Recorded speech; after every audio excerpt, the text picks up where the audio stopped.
Hello friend, कैसे हैं आप। उम्मीद है कि आप सब अच्छे हैं, आप लोग की तैयारी अच्छी चली हुई। ठीक है, तो आज हम आप लोग के साथ सेट नंबर 10 आप लोग के साथ डिस्कस करने वाले हैं और उम्मीद करते हैं कि सेट आप लोग को बहुत ही पसंद आएगा। ठीक है, और साथ साथ ये बोलना चाहते हैं जो भी फ्रेंड इस चैनल पे पहली बार विजिट किए हैं कर रहे हैं तो उस चैनल को सब्सक्राइब कर लीजिएगा और साथ में बेल आइकन को प्रेस करना नहीं भूलिएगा। ठीक है, और एक चीज़ और बोलना चाह रहा हूँ कि सोल्यूशन बाय जहांगीर पे मैथ का प्रैक्टिस सेट चल रहा है। सोल्यूशन बाय जहांगीर पे मैथ का प्रैक्टिस सेट चला, न्यू चैनल है और न्यू चैनल का लिंक जो है टेलीग्राम में दे दिया गया है। आप टेलीग्राम पे जाएं और वहाँ से सीधा आप चला जाइएगा सोल्यूशन बाय जहांगीर पे। ठीक है, और वहाँ पर अभी एडिटोरिया का मैथ का प्रैक्टिस सेट चल रहा है। ठीक है, चलिए तो स्टार्ट करते हैं हम लोग क्वेश्चन नंबर फर्स्ट।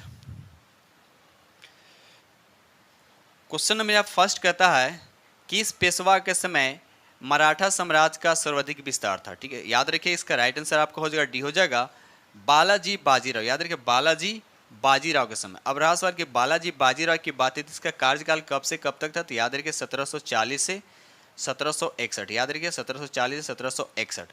और इनका लोकप्रिय नाम क्या था, तो यार इनको नाना साहब भी कहा जाता था, नाना साहब भी कहा जाता था। याद रखिएगा। चलिए अगला प्रश्न, क्वेश्चन यहाँ पे 2 कहता है अंग्रेजों द्वारा सिंध विजय संपन्न हुआ था, तो कब हुआ था। इसका राइट आंसर आपका ए हो जाएगा लॉर्ड एलनब्रो के समय हुआ था। याद रखिए लॉर्ड एलनब्रो के समय हुआ था। इनका कार्यकाल कब से कब तक था, तो याद रखिए 1842 से 1844 तक। याद रखिएगा। चलिए ठीक है, तो ये सब चीज़ें फैक्ट आप लोग को याद होना चाहिए। अगला प्रश्न क्वेश्चन नंबर यहाँ पे 3 कहता है किस समाज सुधारक को भारत का मार्टिन लूथर कहा जाता है। किस समाज सुधारक को, तो याद रखिए इसका राइट आंसर आपका बी हो जाएगा दयानंद सरस्वती को। याद रखिए दयानंद सरस्वती को। ठीक है, चलिए अगला प्रश्न आशा से तेभी याद है उन्होंने क्या कहा था। उन्होंने एक नारा दिया था वेदों की ओर लौटो। याद रखिए वेदों की ओर लौटो, किनका नारा, तो याद रखिएगा दयानंद सरस्वती का। ठीक है, चलिए अगला बढ़ते हम लोग। ये रहा अगला क्वेश्चन। क्वेश्चन नंबर 4 कहता है अलवर्दी खां बंगाल का नवाब कब बना था। बंगाल का नवाब कब बना था, याद है इसका राइट आंसर बस सी हो जाएगा 1740 ईस्वी में बना था ये बंगाल का नवाब। अलवर्दी खां जो है बिहार का सूबेदार कब बना था, तो याद है 1739 और उसके बाद 1740 में इसको बंगाल का नवाब बना दिया गया। ठीक है, इनका मूल नाम क्या था, तो मिर्जा मोहम्मद खां। याद रखिए इनका मूल नाम क्या था, तो मिर्जा मोहम्मद खां, किनका, अलवर्दी खां का। ठीक है, चलिए क्वेश्चन नंबर यहाँ पर 5 कहता है निम्नलिखित में किसे पश्चिम भारत के पुनर्जागरण का जनक कहा जाता है, तो इसका राइट आंसर आपका डी हो जाएगा एम जी रनाडे को कहा जाता है। एम जी रनाडे को कहा जाता है। ठीक है, चलिए अगला प्रश्न क्वेश्चन नंबर 6 कहता है भारत की राजधानी कलकत्ता से दिल्ली स्थानांतरण किसके समय में किया गया था। बहुत अच्छा क्वेश्चन, बहुत प्यारा क्वेश्चन। तो याद रखिए इसका राइट आंसर आपका ए हो जाएगा लॉर्ड हार्डिंग द्वितीय के समय। याद रखिए लॉर्ड हार्डिंग द्वितीय के समय राजधानी कलकत्ता से कहाँ चला गया, दिल्ली चला गया। अब ये कब गया था, तो याद रखिए 1911 की बात है, 1911 ईस्वी की बात है। ठीक है, चलिए अगला प्रश्न ये रहा क्वेश्चन नंबर आपका 7 कहता है निम्नलिखित में कौन सुमेलित नहीं, आपसे पूछा जा रहा है कौन सुमेलित नहीं है। देखिए अमृत बाजार पत्रिका जो है ये शिशिर कुमार घोष से संबंधित, ये सही है। मिरातुल अखबार का संपादक कौन थे, तो याद है राजा राम मोहन राय, भी राइट है। इंडियन मिरर मनोहर घोष एवं देवेंद्र नाथ टैगोर, ये भी राइट है। लेकिन द लीडर जो है ना गोपाल कृष्ण गोखले नहीं, यानी द लीडर का संस्थापक या प्रकाशक बोल सकते हैं, द लीडर का गोपाल कृष्ण गोखले नहीं। इनके कौन है, तो मदन मोहन मालवीय। याद रखिएगा मदन मोहन मालवीय। ठीक है, चलिए अगला प्रश्न क्वेश्चन नंबर 8 कहता है भारत में प्रथम रेलवे लाइन किस ब्रिटिश गवर्नर के शासन काल में बिछाई। भाई बहुत इजी क्वेश्चन अब हो गया, क्योंकि बहुत बार आप लोग प्रैक्टिस सेट अगर कर रहे होंगे तो आप लोग को आपको लग रहा होगा कि हम लेवल किस तरह से कहाँ जा रहा है ना। तो क्वेश्चन सब थोड़ा थोड़ा एक ही क्वेश्चन आ रहा है सब सेट में घुमा फिरा कर। ठीक है, तो खैर आप लोग जितना प्रैक्टिस कर सकते हैं कीजिए, बस दम जान लगा दी कहा था ना, जब जान लगा दीजिए, क्योंकि बस एक सीट आप कंफर्म करें, बस एक सीट आप कंफर्म कर लें, क्योंकि ये मौका बार बार हाथ से बार बार मौका आने वाला नहीं। जितना वैकेंसी भी टीचर का आया है, ठीक है ना, बार बार ये आने वाला नहीं है। ठीक है, चलिए तो यहाँ पर भारत का प्रथम रेलवे लाइन किस ब्रिटिश गवर्नर के समय बिछाई गई थी, तो याद है इसका राइट आंसर आपका ए हो जाएगा लॉर्ड डलहौजी के समय। ठीक है, और ये कब बिछाया गया था, याद रखिएगा 16 अप्रैल, डेट भी याद रखिएगा 16 अप्रैल 1853 को। याद है 1853 को। अब कहाँ से कहाँ तक, मुंबई से थाने तक कितने किलोमीटर, तो 34 किलोमीटर। तो ये सब फैक्ट आपको क्या करना है, याद रखना है। ठीक है, चलिए क्वेश्चन नंबर यहाँ पे 9 कहता है अहमदाबाद मिल मजदूरों का आंदोलन कब हुआ था? देखिए अहमदाबाद मिल मजदूरों का आंदोलन की बात किया जा रही थी, कब हुआ था? तो याद है इसका राइट आंसर आपका सी हो जाएगा 1918 में। याद रखिए 1918 में। और एक क्वेश्चन यहाँ से और बनता है कि पहली बार भूख हड़ताल का प्रयोग किस आंदोलन में किया गया था? यानी पहली बार भूख हड़ताल का प्रयोग किस आंदोलन में किया गया था? तो याद रखिएगा यही अहमदाबाद मिल मजदूर आंदोलन में किया गया था, तो यानी 1918 में ही किया गया था। ये भी फैक्ट आप लोग को याद होना चाहिए। अगला प्रश्न, क्वेश्चन नंबर यहाँ पे 10 कहता है मानव के लिए एक धर्म एक जाति एक ईश्वर का नारा किसने दिया था? बहुत इजी क्वेश्चन है, तो याद है इसका राइट आंसर आपका बी हो जाएगा नारायण गुरु। याद रखिएगा नारायण गुरु ने। ठीक है, चलिए अगला प्रश्न क्वेश्चन नंबर 11 कहता है वह किसान आंदोलन जिसमें पहली बार सविनय अवज्ञा का प्रयोग किया गया था, पहली बार किया गया था। याद रखिएगा इसका राइट आंसर आपका बी हो जाएगा, यानी चंपारण सत्याग्रह। याद रखिए चंपारण सत्याग्रह कब की बात है?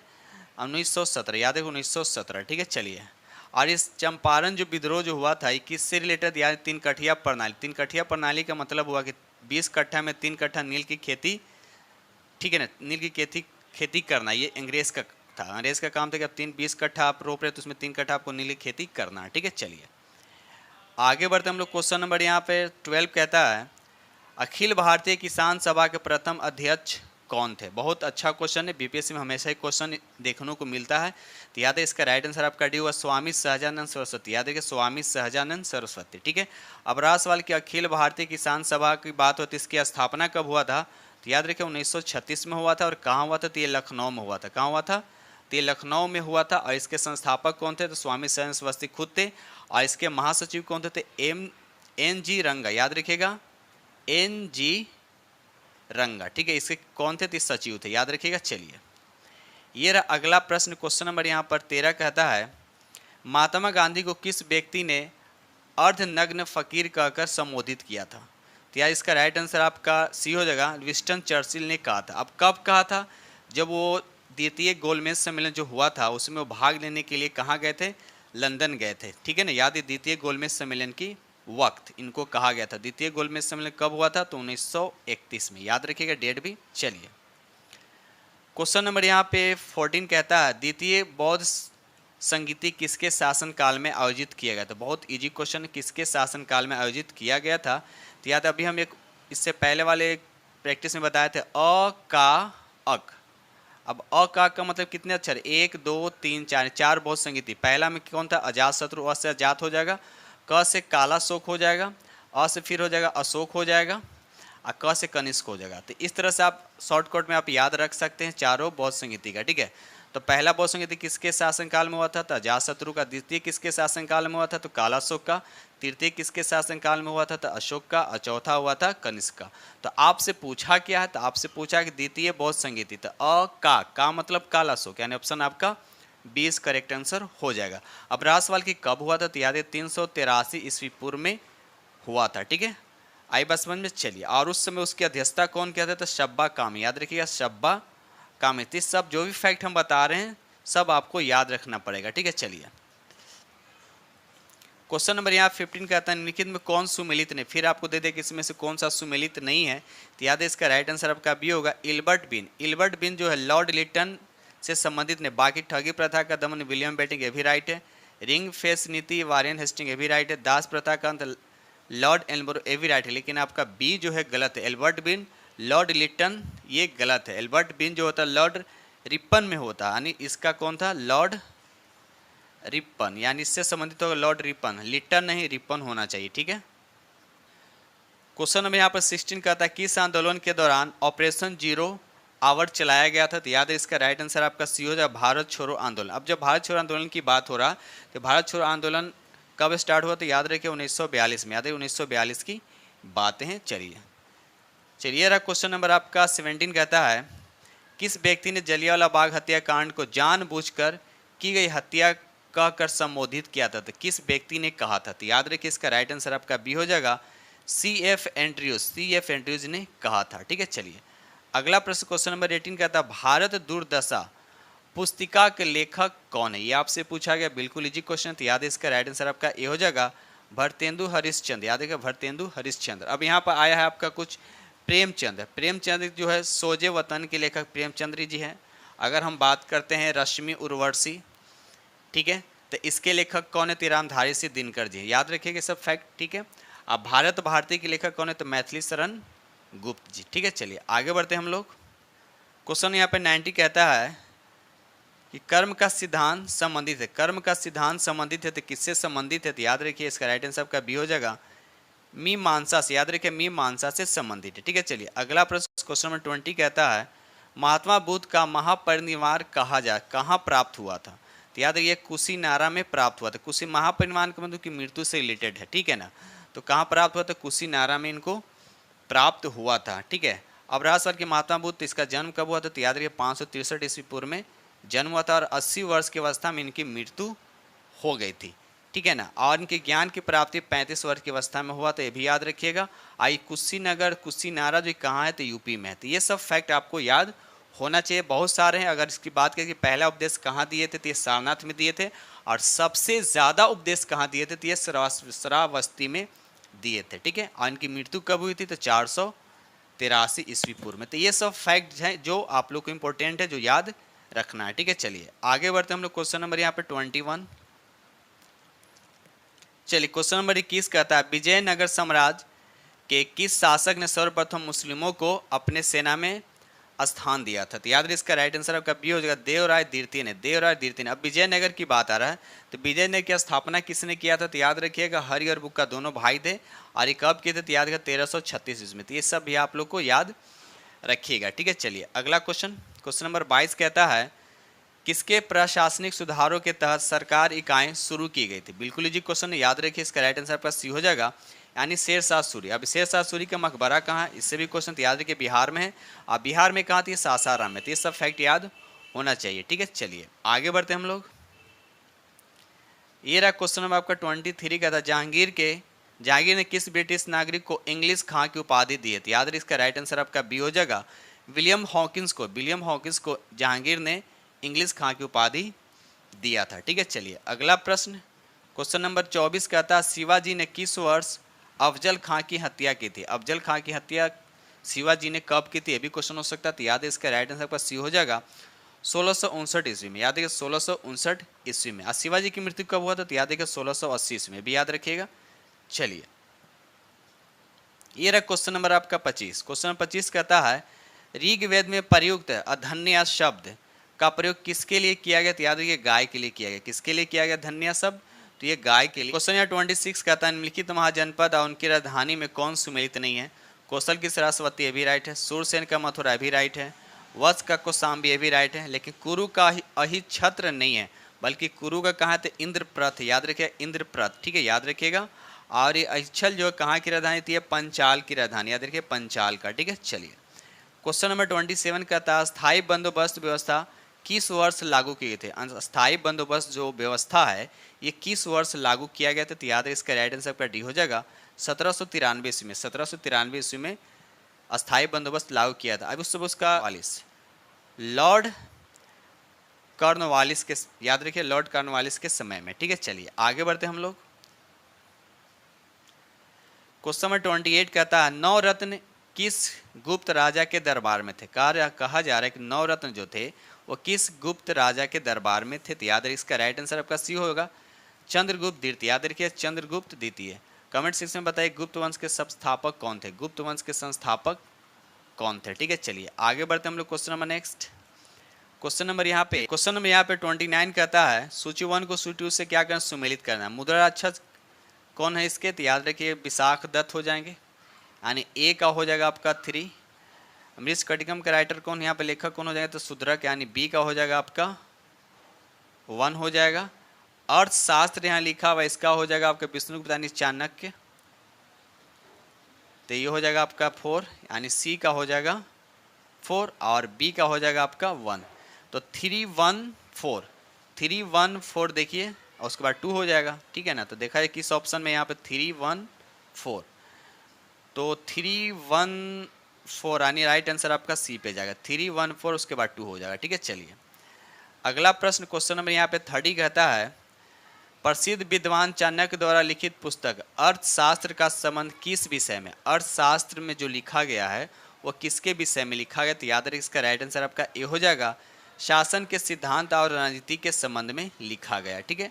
अगला चलिए क्वेश्चन यहाँ पे 31 कहता है महमूद गजनवी ने सोमनाथ मंदिर पर कब आक्रमण किया था? तो याद है इसका राइट आंसर आपका डी होगा। बहुत इंपॉर्टेंट क्वेश्चन है और बहुत बार एग्जाम में पूछा गया। यानी 1025 ईस्वी में आक्रमण किया था और उस समय भीमदेव काठियावाड़ का शासक था, वो बिना लड़े हुए क्या गया तो भाग खड़ा हो गया। ठीक है, तो याद रखिएगा। चलिए अगला प्रश्न क्वेश्चन नंबर 32 कहता है गुप्त साम्राज्य किसने हुनों को पराजित किया था? गुप्त साम्राज्य के किस शासक ने हुनों को पराजित किया था? ठीक है, तो याद है इसका राइट आंसर आपका सी होगा, स्कंदगुप्त। याद रखिएगा, स्कंदगुप्त। ठीक है ना। हुन कब आक्रमण किया था? तो 458 ईस्वी में। याद रखिए 458 ईस्वी में आक्रमण किया था। चलिए ये रहा अगला प्रश्न क्वेश्चन नंबर 33 कहता है भारतीय इतिहास का सबसे अच्छा क्रमबद्ध वर्णक पुराणों में मिलता है। पुराणों में सर्वाधिक प्राचीन पुराण कौन सा? सबसे प्राचीन पुराण पूछा जा रहा है, तो याद है इसका राइट आंसर आपका बी हो जाएगा। मत्स्य पुराण जो है सबसे पुराना है। ठीक है, याद रखिएगा। पुराणों की संख्या कितना है? तो याद रखिएगा 8 होता है। ठीक है, चलिए आगे बढ़ते हैं हम लोग। सॉरी, पुराणों की संख्या 8 नहीं बल्कि 18 होता है। सॉरी गलती से बोल दिया, लिखा था 18, तो 18 होता है। याद है पुराणों की संख्या कितना होता है? तो 18 होता है। ठीक है, चलिए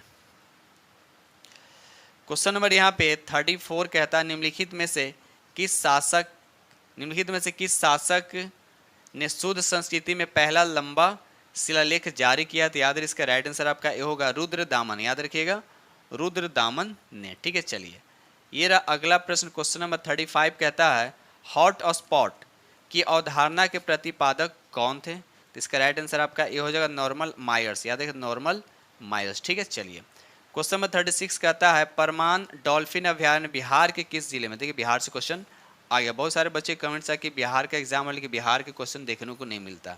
तो बिहार के एग्जाम 2-3 क्वेश्चन देखने इससे ज़्यादा नहीं मिलता है। इन सोचिए कि 10-20 क्वेश्चन ऐसा नहीं है, 1-2-3-4 बहुत है। चलिए तो परमान डॉल्फिन अभयारण्य बिहार के किस जिले में? तो याद है इसका राइट आंसर आपका बी हो जाए, ये अररिया में है। कहाँ है? तो अररिया में। ठीक है, इस आई बस समझ में।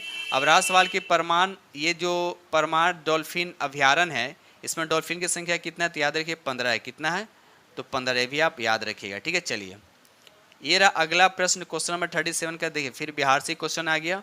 अनुपम झील बिहार के किस जिले में है? ये भी अच्छा क्वेश्चन है।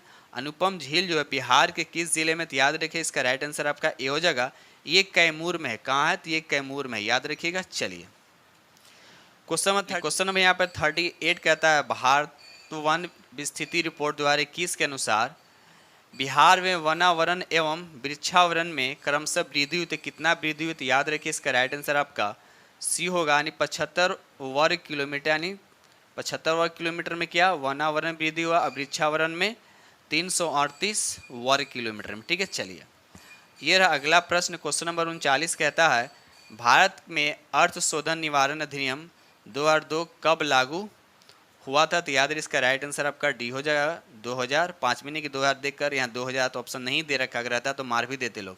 2005 में। ठीक है, चलिए अगला प्रश्न क्वेश्चन नंबर यहाँ पे 40 कहता है निम्नलिखित में कौन सा भाषा शिक्षण का उद्देश्य? तो याद है इसका राइट आंसर आपका डी हो जाएगा, निजी अनुभवों के आधार पर भाषा का सृजनशील प्रयोग करना। ठीक है, चलिए आगे बढ़ते हैं हम लोग। क्वेश्चन नंबर 41 कहता है एक भाषा शिक्षक के लिए सर्वाधिक महत्वपूर्ण है। तो इसका राइट आंसर क्या होगा? तो ए हो जाएगा, बच्चों को भाषा प्रयोग के अवसर उपलब्ध करना। ठीक है, चलिए अगला प्रश्न क्वेश्चन नंबर यहाँ पर देखिए टीचर से टीचिंग स्किल से क्वेश्चन दे रखा था। क्वेश्चन नंबर 42 कहता है प्राथमिक कक्षाओं में रोल प्ले यानी भूमिका निर्वाह का उद्देश्य होना चाहिए। ठीक है, तो याद है इसका राइट आंसर क्या होगा? तो सी हो जाएगा, विभिन्न संदर्भों में भाषा का प्रयोग के अवसर प्रदान करना। ठीक है, चलिए अगला प्रश्न क्वेश्चन नंबर 43 कहता है कहानी कविता गीतों और नाटकों के माध्यम से बच्चे क्या होते? इसका राइट आंसर क्या होगा? तो सी होगा, अपनी सांस्कृतिक धरोहर से जुड़ते हैं। अपनी सांस्कृतिक धरोहर से जुड़ते हैं। ठीक है, चलिए ये रहा अगला प्रश्न क्वेश्चन नंबर 44 कहता है हाथियों के विषय में नीचे दिया गया कौन सा कथन सही है? हाथियों के विषय में, तो याद रहे इसका राइट आंसर आपका बी हो जाएगा, 3 महीनों के हाथी के बच्चे का भार समान लगभग 2 क्विंटल होता है। तो ये कथन आपका सही है। ठीक है, चलिए अगला प्रश्न क्वेश्चन नंबर 45 कहता है हाल ही में किसे विश्व बैंक का मुख्य अर्थशास्त्री नियुक्त किया गया? तो याद रखिए इसका राइट आंसर कौन होगा? तो बताइए। इसका राइट आंसर आपका बी हो जाएगा, इंद्रमित गिल को। इंद्रमित गिल को याद रखिएगा। अब यहाँ पर रुचिका यहाँ लिखा हुआ है रुचिरा कंबोज को, तो ये क्या थी, संयुक्त राष्ट्र में भारत का राजदूत है। और अजय बंगा कौन है, तो याद रखिए ये क्या है, तो विश्व बैंक के अध्यक्ष हैं। तो ये सब फैक्ट आप लोग को याद होने चाहिए। क्वेश्चन नंबर यहाँ पे 46 कहता है भारत के पहले मानव यात्री ड्रोन का क्या नाम रखा गया, तो याद है इसका राइट आंसर आपका ये हो जाएगा वरुण ड्रोन। याद रखिएगा वरुण ड्रोन इसका नाम रखा गया। क्वेश्चन नंबर 47 कहता है हाल ही में किस विभाग द्वारा जागृति शुभांकरम को लॉन्च किया गया है, तो इसका राइट आंसर आपका सी होगा उपभोक्ता मामलों के विभाग। याद रखिए उपभोक्ता मामलों के विभाग। ठीक है, चलिए आगे बढ़ते हैं हम लोग। चलिए क्वेश्चन में यहाँ पर 48 कहता है नाटो शिखर सम्मेलन के संबंध निम्नलिखित में कौन सा कथन सही नहीं है। आपसे पूछा कौन सा कथन में सही नहीं है। नाटो शिखर सम्मेलन 2022 का आयोजन मैड्रिड स्पेन में किया गया, ये भी राइट है। वर्ष 2022 का सम्मेलन इसका 32वां संस्करण था, तो ये भी राइट है। और वर्ष 2023 में नाटो शिखर सम्मेलन का आयोजन लिथुआनिया में किया जाएगा, तो ये भी राइट है।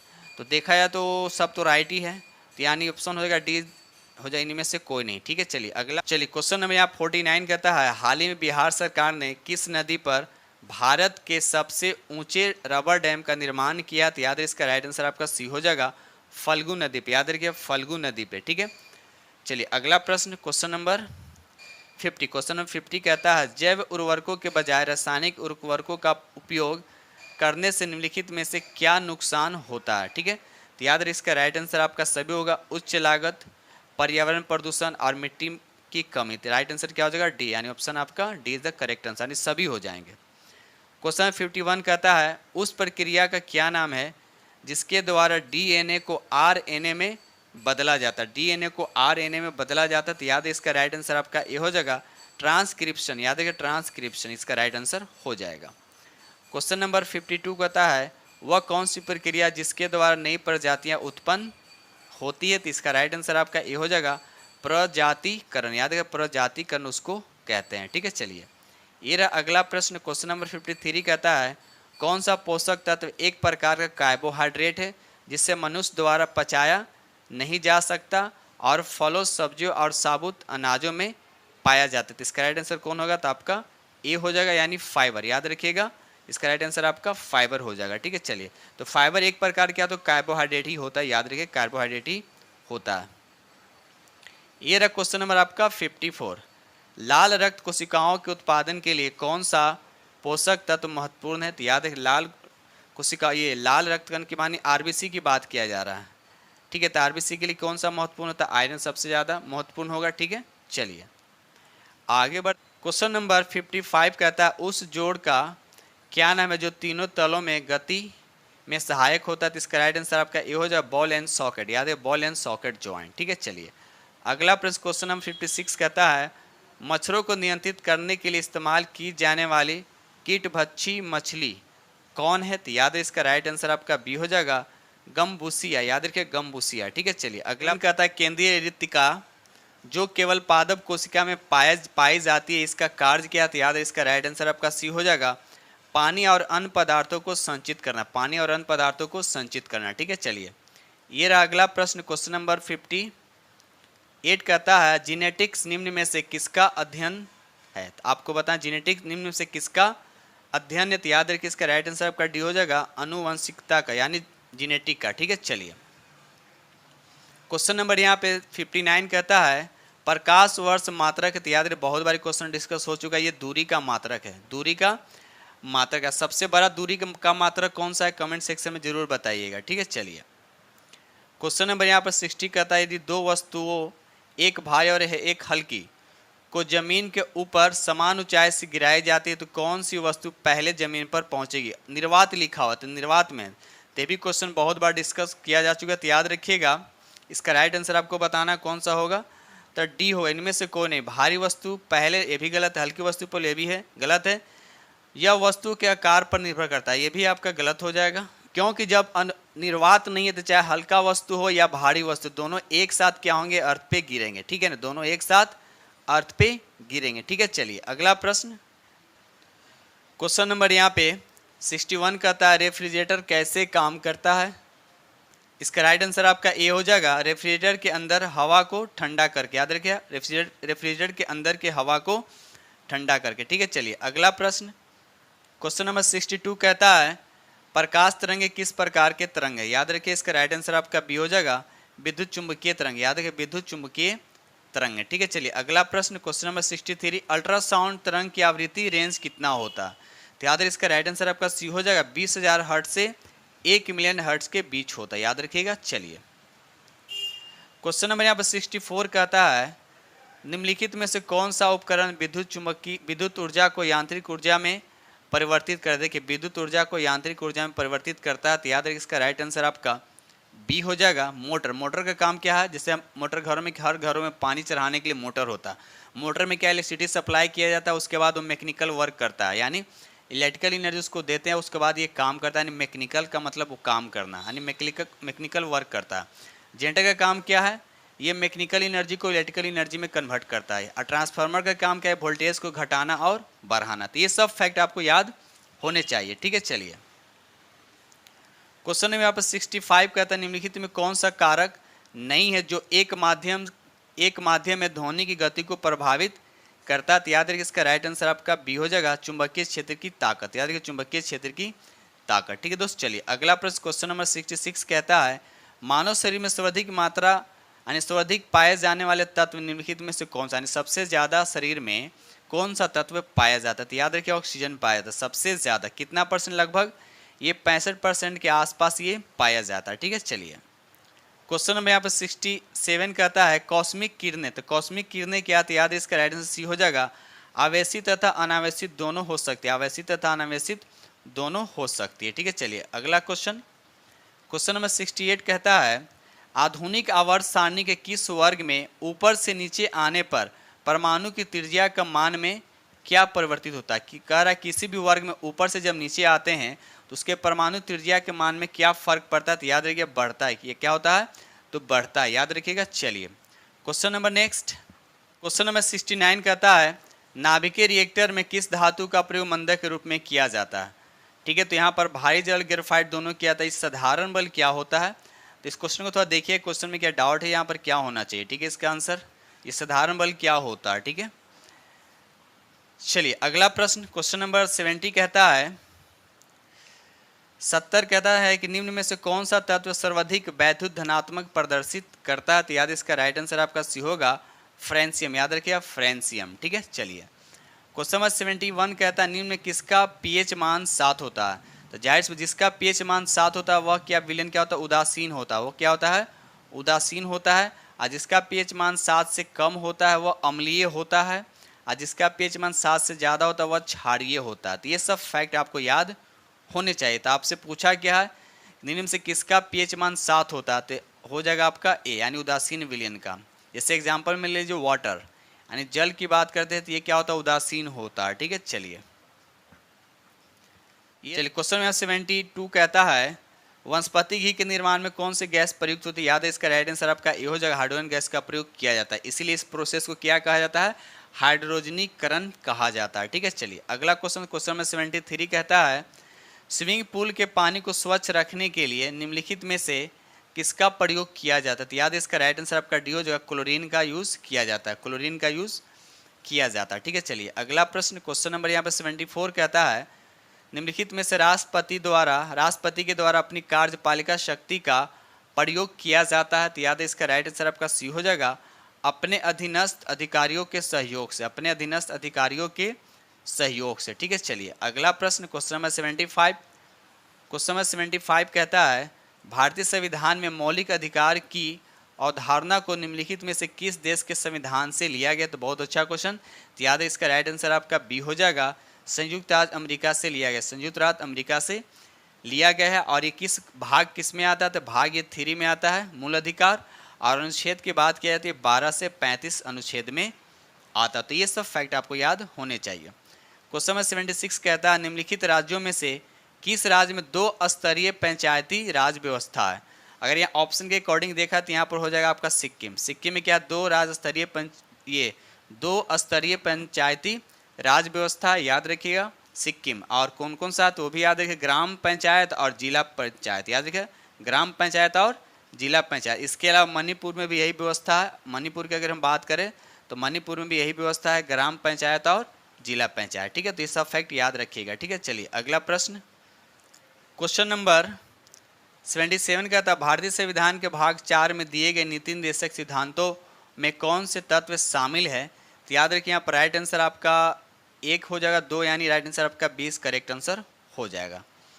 ये रहा अगला प्रश्न। क्वेश्चन नंबर यहाँ पर 78 कहता है भारतीय संसद बनती है, यानी भारतीय संसद बनती है तो कैसे बनती है। तो याद रखिएगा इसका राइट आंसर आपका डी हो जाएगा, लोकसभा, राज्यसभा और राष्ट्रपति। लोकसभा का सदस्य बनने के लिए मिनिमम कितने एज चाहिए 25, राज्यसभा के लिए 30 और राष्ट्रपति के लिए 35। तो ये सब फैक्ट आपको याद होना चाहिए, ठीक है। चलिए अगला प्रश्न। क्वेश्चन यहाँ पर 79 कहता है भारतीय संविधान के किस अनुच्छेद के तहत राज्यपाल के पास राष्ट्रपति की सहमति के लिए एक विधेयक को सुरक्षित रखने की शक्ति है। तो याद रखिए इसका राइट आंसर आपका सी हो जाएगा, अनुच्छेद 200। याद रखिए अनुच्छेद 200, ठीक है। चलिए अगला प्रश्न। क्वेश्चन नंबर 80 कहता है निम्नलिखित में से नगरपालिका से संबंधित 12वीं अनुसूची में कुल कितने विषय हैं। तो याद रखिए इसका राइट आंसर आपका बी हो जाएगा, यानी कुल 18 विषय हैं, याद रखिएगा। चलिए और ये देखिए नगरपालिका की बात किया जा रहा है तो ये 12वीं अनुसूची में आता है और 74वें संविधान संशोधन के तहत इसको जोड़ा गया, याद रखिएगा। 74वें संविधान संशोधन के तहत इसको जोड़ा गया, याद रखिएगा। चलिए क्वेश्चन नंबर 81 कहता है भारत में 2 सदनों वाली पहली निर्वाचित सदन किस वर्ष अस्तित्व में आई थी। तो याद रखिएगा इसका राइट आंसर आपका बी हो जाएगा, 1952 में। याद रखिए 1952 में, ठीक है। चलिए अगला प्रश्न। चलिए क्वेश्चन नंबर यहाँ पे 82 कहता है राज्यपाल से संबंधित कथनों पर विचार कीजिए, ठीक है। तो यहाँ पर देखा जाए तो 1 और 3 आपका राइट होगा, यानी ऑप्शन आपका 20 करेक्ट होगा, ठीक है। 7वें संविधान संशोधन अधिनियम के अनुसार एक ही व्यक्ति 2 राज्यों का राज्यपाल हो सकता है, सही बात है। 3 क्या कहता है अनुच्छेद 213 के तहत राज्यपाल अध्यादेश जारी कर सकते, तो ये भी राइट है, ऑप्शन आपका बी इज करेक्ट आंसर हो जाएगा। उच्चतम न्यायालय की व्यवस्था के अनुसार निजी भवनों के ऊपर राष्ट्रीय झंडा को फहराना डैश के तहत एक नागरिक का मौलिक अधिकार। याद है इसका राइट आंसर आपका बी हो जाएगा, संविधान का अनुच्छेद 19A के तहत। याद है संविधान का अनुच्छेद 19A के तहत, ठीक है। चलिए अगला प्रश्न। क्वेश्चन नंबर यहाँ पर 84 कहता है किस संविधान संशोधन द्वारा संविधान में यह प्रावधान किया गया कि मंत्रिपरिषद में प्रधानमंत्री सहित मंत्रियों की कुल संख्या लोकसभा की कुल संख्या के 15% से अधिक नहीं हो सकती। तो याद है इसका राइट आंसर कौन हो जाएगा, तो आपका ए हो जाएगा। कौन सा संविधान संशोधन, तो याद रखिए 91वें संविधान संशोधन, ठीक है दोस्त। चलिए अब ये 91वें संविधान संशोधन कब हुआ था, तो ये 2003 में हुआ था, याद रखिए 2003 में हुआ था, ठीक है। चलिए अगला प्रश्न। क्वेश्चन नंबर 85 कहता है संविधान सभा के प्रारूप समिति में कुल कितने सदस्य शामिल थे। तो याद रखिए इसका राइट आंसर आपका सी हो जाएगा, 7 सदस्य इसमें शामिल थे, ठीक है। चलिए अगला प्रश्न। क्वेश्चन नंबर यहाँ पे 86 कहता है निम्नलिखित में से किस अनुच्छेद में यह स्पष्ट किया गया है कि धन विधेयक राष्ट्रपति के पूर्ण सहमति से ही संसद में प्रस्तुत किया जा सकता है। तो आपको बताना है किस अनुच्छेद में यह स्पष्ट किया गया है। तो याद रखिए इसका राइट आंसर आपका डी हो जाएगा, अनुच्छेद 117 में। याद रखिए अनुच्छेद 117 में। अनुच्छेद 10 क्या कहता है, अनुच्छेद 10 कहता है कि इस अनुच्छेद द्वारा धन विधेयक को परिभाषित किया गया, याद रखिएगा। चलिए अगला प्रश्न। क्वेश्चन नंबर 87 कहता है पंचायती राज के संदर्भ में कौन सा कथन गलत है। आपको बताना है कि पंचायती राज के संबंध में कौन सा कथन आपका गलत है। तो याद है इसका राइट आंसर आपका बी हो जाएगा। 11वीं सूची में कुल 18 विषय दिए गए, ये आपका क्या है कथन गलत है। तो आपको देखिए 11वीं सूची में कुल विषय 29 थे, याद रखिए 29, 18 नहीं थे 29 थे। चलिए अगला प्रश्न। क्वेश्चन नंबर यहाँ पर 88 निम्नलिखित में से किस इस्पात संयंत्र की स्थापना चौथी पंचवर्षीय योजना के दौरान हुई थी। चौथी पंचवर्षीय योजना के दौरान हुई थी, ये आपसे पूछा गया। तो याद रखिए इसका राइट आंसर आपका बी हो जाएगा, विशाखापट्टनम इस्पात संयंत्र, जो कहाँ है विशाखापट्टनम है। विशाखापट्टनम मतलब आंध्र प्रदेश में, ठीक है। चलिए अगला प्रश्न। क्वेश्चन नंबर यहाँ पे क्वेश्चन नंबर 89 कहता है भारत में राष्ट्रीय आय की गणना निम्नलिखित में से किसके द्वारा की जाती है। बहुत इजी क्वेश्चन है, बहुत बार एग्जाम में पूछा गया। तो याद है इसका राइट आंसर आपका सी हो जाएगा, केंद्रीय सांख्यिकी संगठन। केंद्रीय सांख्यिकी संगठन। अब रहा केंद्रीय सांख्यिकी संगठन की बात है तो इसका मुख्यालय कहाँ था, ये दिल्ली में इसका मुख्यालय है। और इसकी स्थापना कब हुआ था, तो याद रखिएगा 2 मई 2 मई 1951 का, 2 मई 1951 5 है, ठीक है ना, 51 को, ठीक है। चलिए अगला प्रश्न, ये रहा क्वेश्चन नंबर आपका 90। कहता है भारतीय अर्थव्यवस्था का प्रमुख लक्षण निम्नलिखित में से कौन सा है? भारतीय अर्थव्यवस्था का प्रमुख लक्षण निम्नलिखित में से कौन सा है? तो याद है इसका राइट आंसर आपका बी हो जाएगा, मिश्रित अर्थव्यवस्था। अब मिश्रित अर्थव्यवस्था क्या होता है?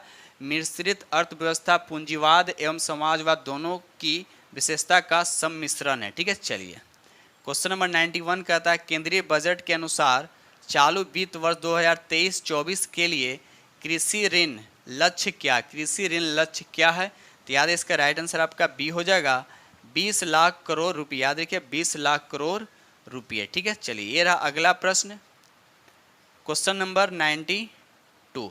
कहता माउंट कोयोबो, कह रहा माउंट कोयोबो स्थित है, आपको बताना है कि ये कहाँ है। तो याद रखिएगा इसका राइट आंसर आपका डी हो जाएगा, दक्षिणी अंडमान में। कहाँ है? तो ये दक्षिणी अंडमान में, ठीक है। चलिए अगला प्रश्न क्वेश्चन नंबर 93 कहता है निम्नलिखित में कौन सा जलप्रपात राजस्थान में स्थित नहीं है? तो यहाँ पर देखा जाए तो यहाँ पर राइट आंसर आपका बी हो जाएगा, दूध सागर। दूध सागर जो है राजस्थान में नहीं है, बल्कि ये कहाँ है? तो ये गोवा में है। कहाँ? ये गोवा में, याद रखिएगा गोवा में है, ठीक है। किस नदी पे? तो ये मांडवी नदी पर स्थित है, ठीक है। उसी तरह से अब देखिए ये तो राजस्थान में, लेकिन अभी देखिए यहाँ पर लिखा होगा बिहारी जलप्रपात, क्या भी राजस्थान में? तो कमेंट सेक्शन में बताइएगा, ठीक है। कमेंट्स में इसको देखिए इसका राइट आंसर क्या होगा।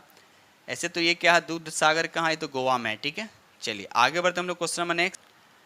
क्वेश्चन नंबर 94 कहता है गिरना सिंचाई परियोजना किस राज्य में स्थित है? गिरना सिंचाई परियोजना किस राज्य में स्थित है? तो याद रखिए महाराष्ट्र में स्थित है, याद रखिएगा महाराष्ट्र में स्थित है, ठीक है। चलिए अगला क्वेश्चन नंबर 95 कहता है जवाई तथा सुकड़ी किसकी सहायक नदी? तो याद है इसका राइट आंसर आपका डी हो जाएगा, लूनी की। याद रखिए लूनी की ये क्या है? सहायक नदी, ठीक है। चलिए अगला प्रश्न क्वेश्चन नंबर 96 कहता है कोयम्बटूर एवं कोचिन को कौन सा दर्रा जोड़ता है? तो याद रखिए इसका राइट आंसर आपका बी हो जाएगा, पालघाट। याद रखिए पालघाट दर्रा जोड़ता है। अगर वही हम बात करते हैं थालघाट, थालघाट किसको जोड़ता है? ये नासिक और मुंबई को जोड़ता है थालघाट। अगर वही हम बात करते हैं भोरघाट, ये जोड़ता है किसको? मुंबई और पुणे को जोड़ता है। तो इस तरह से फैक्ट आप लोग याद रखिएगा। क्वेश्चन नंबर यहाँ पे 97 कहता है निम्नलिखित में कौन सी ठंडी जलधारा का उदाहरण, ठंडी जलधारा का उदाहरण है? तो याद है इसका राइट आंसर आपका सी होगा, हमबोल्ट। हमबोल्ट जो है ठंडी जलधारा का उदाहरण है। और ये प्रशांत महासागर की ठंडी जलधारा, याद रखिए प्रशांत महासागर की ये ठंडी जलधारा, याद रखिए। अगर वही हम बात करते हैं सुषमा का, सुषमा और क्यूरोसियो का, ये प्रशांत महासागर का क्या है? ये दोनों जो है गर्म जलधारा है, ठीक है। चलिए उसी तरह से अगर हम इरमिंजर की अगर बात करते हैं तो ये अटलांटिक महासागर का गर्म जलधारा है, अटलांटिक महासागर का गर्म जलधारा है। और साथ साथ ये भी याद है कि अटलांटिक महासागर की बात आ रहा है तो कमेंट सेक्शन में बताइए कि अटलांटिक महासागर का आकार जो है ABCD के किस लेटर के अकॉर्डिंग होता है, ठीक है। चलिए आगे बढ़ते क्वेश्चन नंबर यहाँ पर 98। क्वेश्चन नंबर 98 कहता है किस देशों को वनों का देश के उपनाम से जाना जाता है? तो याद है इसका राइट आंसर आपका बी हो जाएगा, कांगो को। याद रखिए कांगो को, ठीक है। चलिए क्वेश्चन नंबर 99 कहता है निम्नलिखित में कौन वलित पर्वत के उदाहरण नहीं है? कौन वलित पर्वत के उदाहरण नहीं है? तो यहाँ पर पारसनाथ जो है ये वलित पर्वत के उदाहरण है। बाकी Himalaya, Alps, Ural, Rockies, Andes ये सब क्या है? वलित पर्वत के उदाहरण है। तो अब रहा सवाल कि पारस जो है किस तरह का पर्वत का उदाहरण? ये याद रखिए यह अपशिष्ट पर्वत का उदाहरण, याद रखिए अपशिष्ट पर्वत का उदाहरण। इसके अंतर्गत और आते हैं नीलगिरी की पहाड़ी और सतपुरा की पहाड़ी, ये तीनों पहाड़ी जो हैं ये अपशिष्ट पर्वत के अंतर्गत आते हैं, ठीक है। चलिए अगला प्रश्न क्वेश्चन नंबर नेक्स्ट और लास्ट 100 कहता है किस ग्रह का विशिष्ट गुण उसके चुंबकीय क्षेत्र का होना है? आपको बताना है किस ग्रह का विशिष्ट गुण उसके चुंबकीय क्षेत्र का होना है। तो याद है इसका राइट आंसर आपका बी हो जानी बुध ग्रह। अब बुध ग्रह क्या सबसे छोटा ग्रह है और साथ साथ ये भी याद रखिए सूर्य का सबसे नज़दीक ग्रह है, ठीक है ना, ये भी याद रखिएगा, ठीक है। तो इस तरह से हमने आप लोगों के साथ 100 MCQ डिस्कस किया हूँ और उम्मीद करता हूँ कि सेशन आप लोग को बहुत ही पसंद आया होगा, ठीक है दोस्त। और जो फ्रेंड इस चैनल पे पहली बार अगर विजिट कर रहे होंगे तो प्लीज़ उनसे रिक्वेस्ट है कि चैनल को सब्सक्राइब कर लीजिएगा और साथ में बेल आइकन को प्रेस करना नहीं भूलिएगा। तो इसी के साथ में वीडियो करते हैं समाप्त और मिलते हैं आप लोग से नेक्स्ट वीडियो में। तब तक के लिए थैंक यू।